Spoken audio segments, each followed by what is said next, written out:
Hello friends, UPSC current affair series की इस video में हम बात करेंगे Python 5 air to air missile की, जिसे रिसेंटली तेजस के वेपन पैकेज में शामिल किया गया है। तेजस हमें पता ही है कि ये indigenously developed light compact aircraft है, जिसे पूरी तरह से इंडिया में बनाया गया है और अब इसके वेपन सिस्टम में पाइथन 5 को ऐड कर दिया गया है। पाइथन 5 बेसिकली एक 5th generation air to air missile है। इस वीडियो में हम पाइथन 5 से जुड़ी कुछ इंपॉर्टेंट डिटेल्स को कवर करेंगे और साथ ही साथ ये भी समझेंगे कि किसी भी एयर टू एयर मिसाइल को 5th जनरेशन मिसाइल किस आधार पर माना जाता है। तो सबसे पहले तो हमें ये पता होना चाहिए कि ये इंडियन मिसाइल नहीं है।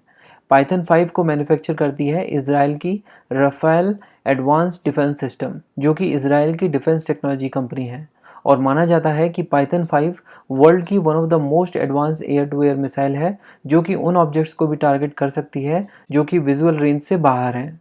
यानी ये एक बियॉन्ड विजुअल रेंज मिसाइल है जिसके पास lock on after launch capability है। देखो, जब टारगेट हमारे सामने नहीं है तो इसका मतलब जब हम उसको लॉन्च करते हैं तो लॉन्च करने के बाद उस टारगेट को लॉक करना होता है। तो ये टेक्नोलॉजी पाइथन 5 मिसाइल में है और ये कैपेबिलिटी इसे 5th generation air to air missile बनाती है। बेसिकली एक मिसाइल कौन सी जनरेशन को बिलोंग करता है वो डिपेंड करता है उसकी सीकर टेक्नोलॉजी पर, यानी वो टेक्नोलॉजी जो टारगेट्स को आइडेंटिफाई या लॉक करने में मदद करती है। For example, first generation air to air missile generally अपने सामने के 30 डिग्री एरिया में टारगेट्स को लॉक कर पाती है, यानी किसी भी टारगेट को अटैक करने के लिए फाइटर प्लेन को उसके जस्ट पीछे होना चाहिए।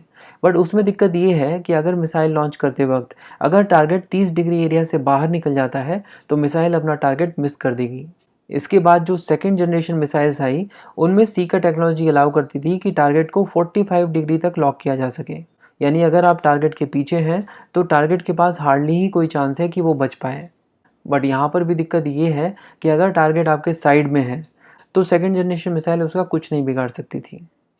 इसके बाद जो थर्ड जनरेशन मिसाइल्स आई उनमें ज़्यादा सेंसिटिव सीकर टेक्नोलॉजी थी, जो ये अलाउ करती थी कि आप ना सिर्फ अपने सामने वाले ऑब्जेक्ट को टारगेट कर सकते हैं बल्कि साइडवेज भी ऑब्जेक्ट को लॉक कर सकते हैं।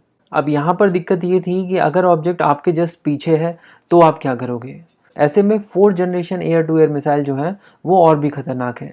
Fourth generation missiles dual band technology array with infrared homing technology use करती हैं। इसका मतलब आपके चारों तरफ अगर किसी भी डायरेक्शन में कोई भी टारगेट है आप उसको लॉक कर सकते हैं। और 5th generation air to air missile इससे भी ज़्यादा एडवांस है। यहाँ पर अगर ऑब्जेक्ट दिख भी नहीं रहा है तो उसे भी लॉक किया जा सकता है। मिसाइल एक बार लॉन्च हो गई है उसके बाद भी टारगेट को लॉक कर सकते हैं। तो इस वीडियो में हमने देखा कि तेजस वेपन पैकेज में पाइथन 5 को इंक्लूड कर लिया गया है, जो कि एक 5th generation air to air missile है।